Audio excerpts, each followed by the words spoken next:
Let's get into our first introduction for today. Spawning in the top right hand corner here on Pillars of Gold is the red Terran player. His performance kind of shifts between extremely good and kind of bad. How is he feeling today? It is Dream. And spawning here at the bottom left corner of the map is the blue Zerg player, hailing from Korea and representing Team Alpha X. Give it up for Ragnarok.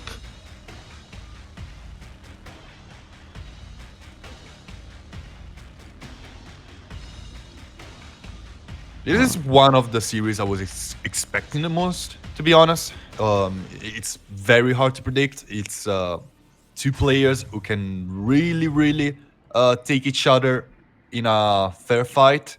So I'm excited to see what are their main ideas for this series. Being a best of three, not expecting anything too crazy. But man, can these two players go crazy in the early game if they want to? Oh yeah, definitely. I mean, there's always that, kind of that mindset, like you're starting off the first game of the series. Do you kind of play it safe and just kind of feel out your opponent, or do you go out with a bang and kind of do a crazy, maybe a crazy cheese, proxy cheese somewhere, or go for an all-out an attack?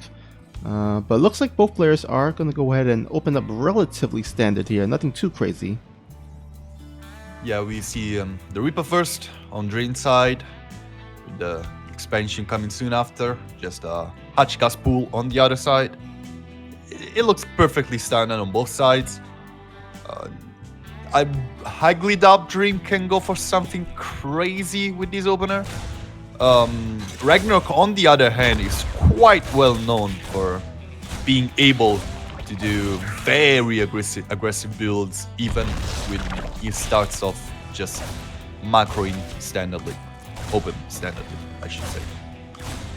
Yeah, looks like a little bit of a harass. Does get one drone for all his troubles. We'll go out alive with the Reaper and come on in here into the main base for a scout, but of course we'll be greeted by the Queen and denied there.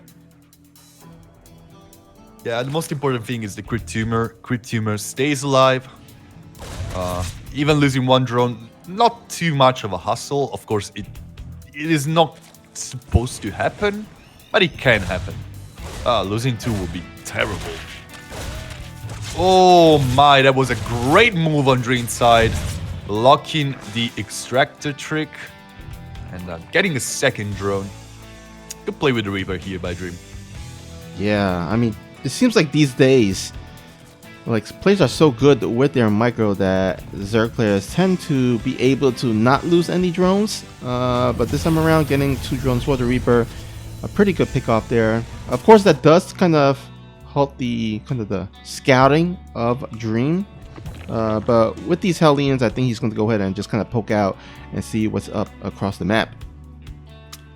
Standard expansion timing on both sides, and we see Dream going for the Banshee opener here to try and harass. But Ragnarok, overall speed on his side. It's gonna catch everything going on. It's gonna catch these Tech Lab researching. It's gonna save the Overlord after getting this scouting, and it doesn't really look like this Banshee clock play can really do too much. Yeah, there's a nice scout there. Of course, he did get the Overlord speed to get the scouting. Oh, actually gets another Overlord in there and will actually come out alive. But he does, of course, scout the Banshee tech. Now, will he let Cloak finish? That is the question here. I can't imagine he will let it finish just because he got scouted, but we do see that some Terran players do just let it finish even though they get scouted. I don't know if he really has the time to do that, but even if he doesn't, there are like these 4 Queen Goon Squad. It's just a little bit too hard to pass through them, so I think he's gonna get a couple drones and then head out. It's gonna be just the 2, yeah, and then just run away. There is not really a bigger reason to not go in with the Banshee after all, even without Cloak once you've been scouted. And some crit tumors are being killed by the aliens. But to be honest, it was kind of a solid hold on Ragnarok side. Yeah, hasn't lost too much here. Looks like a total of 4 drones coming down throughout the whole map. So 2, of course, from the Reaper, the initial Reaper, and then 2 for the Banshee. Now we do see that the Banshees are going to go ahead and start chipping away at these queens, but there are 4 queens out on the map. Wait, is Lair finished? Nope, actually Lair is not finished, so he cannot actually push out with these queens too far. But he should. Oh, wow, there's going to be a Hellion run by. Will he commit to it? Looks like he will, but gets a nice surround there with Ragnarok's lanes. Oh, but still with that very nice surround, it's still gonna be 8 drones killed. And 9, actually. Every kills matter, but these Banshees are being very obnoxious right now, getting even 4 more drones after the Hellion run by. Gonna be a lot of losses taken by Ragnarok. Not game ending by any means, but still, it's 13 drones down. And 13 workers at this stage of the game can make or break a build. Yeah, that is a lot of drones. 17 total going down throughout this whole game. Now the worker counts are even, exactly 66 to 66. But of course, as a Zerg, you never want to be equal in the worker count against a Terran just because of those mules. And once again, getting some additional drone kills with that annoying Banshee. Yeah, starting to feel like not connecting the main and the natural creep is kind of hindering a little bit. I've seen that queen get into the main a little bit later than expected. And these small, very small mistakes can put you quite behind. Ragnarok was going for a Spire play. He's gonna have a Spire in a little while, but that Spire is not gonna fare great against the Marine push. And that is exactly what Dream is doing. Here comes the Banelings, but they're slow Banelings. That's a great focus fire on Dream's side. And it looks like Dream is getting every single trade efficiently. Yeah, but we have some really important upgrades here. Finishing up for Ragnarok, the +1/1, as well as the Baneling speed that will finish up. That's going to go help. That's going to definitely help against this harass here, as well as the incoming push here onto the 4th base. That's a lot of queens on every side for Ragnarok, but easy enough Zerglings. This tank over here, kind of in a dangerous position. Here comes the Zerglings coming down, Banelings rolling down. It looks like the tank is doing quite a great job at dealing with this, but the real damage is being dealt on the bottom side. Here at 6th hour, it looks like Dream is just getting a ton of drones killed. The whole drop is gonna be destroyed in a little while. Even the Medivac was getting quite red in the health department. It's gonna go down to the Mutas. But then again, it's kind of a great scouting. Another queen is gonna find itself catch between Marines and Banshees. And here comes the 2nd push from Dream. Another tank is joining the fray, and Mutas not the greatest against Marines by all means. GG gets cold, and Dream will get game number 1 of this best of 3 series. Yeah, I just feel like there was just too much worker killed there in the beginning of the game. Dream being able to just get a bunch of worker kills, and it was just basically, you know, units a little bit out of position. The Banshees, of course, doing some additional damage in the main base. Just too much to overcome there for Ragnarok. He wasn't really able to kind of get his footing throughout this whole game, and it seemed like Dream was kind of in the driver's seat pretty much that whole game. So was able to just clean up in the end and gain this 1-0 lead heading into game 2. It was kind of a very common type of game for this matchup. It gets very bad for the Zerg player if it is not kind of able to shrug off any type of early aggression. And some Terran players can really exploit very small mistakes. Dream was able to do just the same, and it kind of snowballs after. It was I wouldn't call it an average game because I feel like Dream played incredibly good, but it's a common situation and one which is very hard to come back from. Yeah, for sure. Pretty much a kind of a textbook TVZ there, sometimes, as you would, I guess, describe it. But anyhow, we're in the game number 2 here on the map of Romanticide. Conti says, why don't you go ahead and take it away? Leading the series, ready to clutch it off. Can he make it too? He's in the top left-hand corner. He's the Red Terran. He is Dream. And spawning here at the bottom right corner of the map is the blue Zerg player, representing Alpha X. Make some noise for Ragnarok.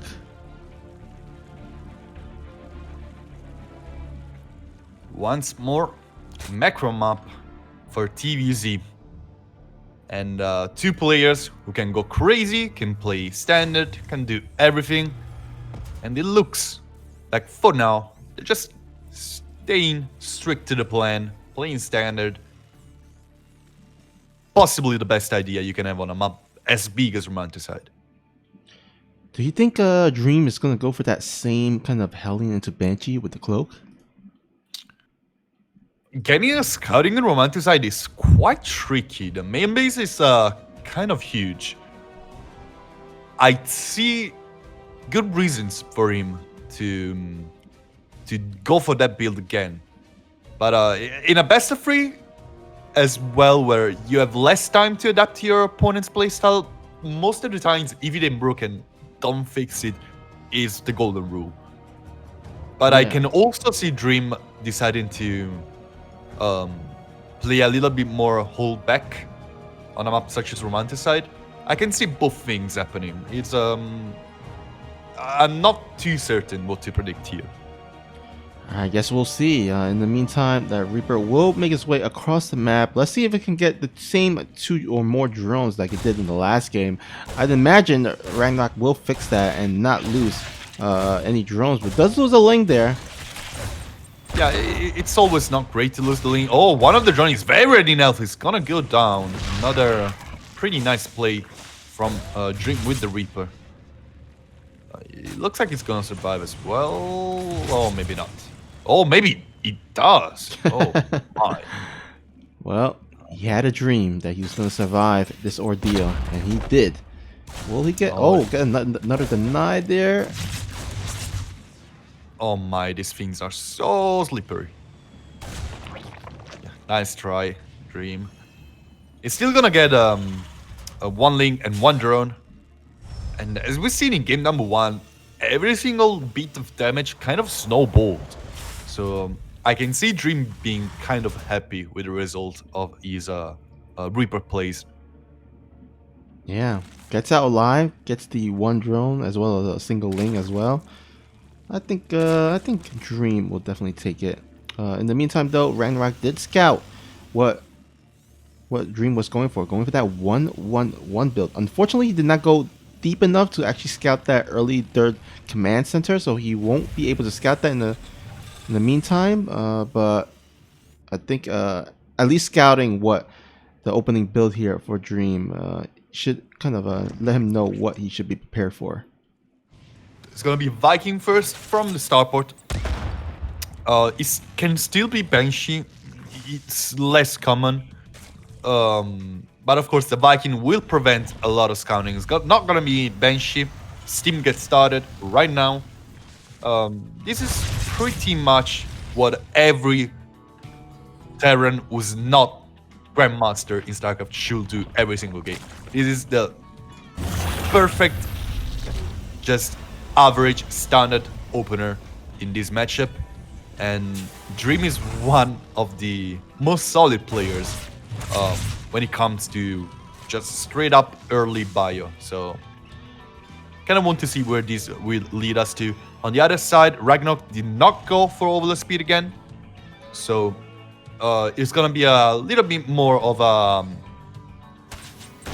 I don't know how to call it, macro game, I suppose. Game number 1 was a macro game, but this one is gonna be a little bit more late game oriented. Yeah, especially since, once again, that Dream did go for that early dirt CC, so it looks like he's not looking to quite end the game anytime soon. But he does have Stim finishing up really fairly soon. He might be able to kind of at least load up some Marines into a medevac and kind of go across the map to do some harass. But in the meantime, he does have the 4, or actually rather the 3 Hellions here, trying to poke into the front, trying to get any creep tumor possible. But with these queens, his creep should be pretty safe. Yeah, it really doesn't look like Dream can make a dent just right now. This 4th base, very, very exposed. Very easy to break in the right conditions. And Dream is gonna have a fairly healthy bio army quite soon. Bailey speed just gets started. And it feels like it's time for Ragnarok to start pushing out a little bit more Zerglings. And he does so immediately, starting 16 more and dropping down a Spire. Yeah, with that Spire, he's going to be a little bit vulnerable. So he's going to go ahead and try to commit to some ground units to help defend any incoming push. And plus, this is usually the time when Terran players are looking to kind of put on some pressure. But gotta be careful not to get roasted by these Hellions. They're gonna picking out the rocks here. Doesn't want to just completely lose them to these flames. Picking out those rocks is very important. I can see why he was playing that riskily. But there's a lot of Hellions with 2 Medivacs right now. And the armory is actually very close to being done. This is a scary push right now. Very scary. These Elbets, once they turn into Elbets, can be very dangerous. And now the Marines are steaming forward. That's a lot of Queens, which are going to go down one after the other if the Zerglings do not come. Here comes the Zerglings. Just one of them is gonna fall.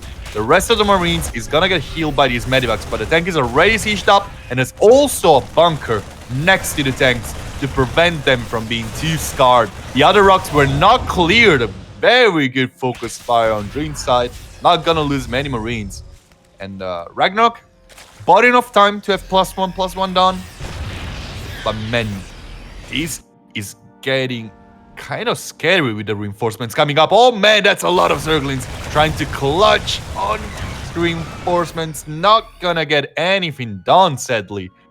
And now it's a little less Banelings than I feel like Ragnarok is comfortable with. Yeah, he's trying to invest those gases into those Mulas. I'm not sure if that's very helpful right now. There is a ton of ground forces here from a Dream. His setup is pretty nice. His tank spread, so beautiful and immaculate. And right now, Ragnarok is in a tough position. But let's see if he can get a nice surround here. Looks like he's going to go ahead and start rolling in. Does get a nice little flank.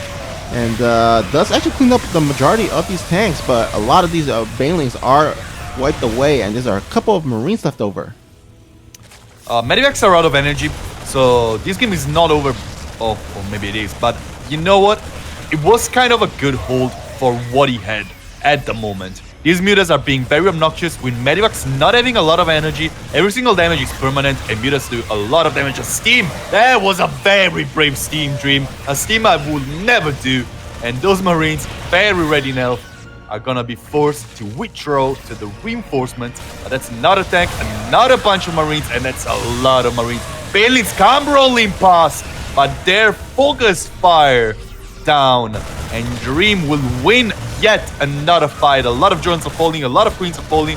These Banelings are so important, and it feels like they're never gonna finish. Dream catches game number 2 as well, and it's gonna be a 2-0 victory in the first series of the day.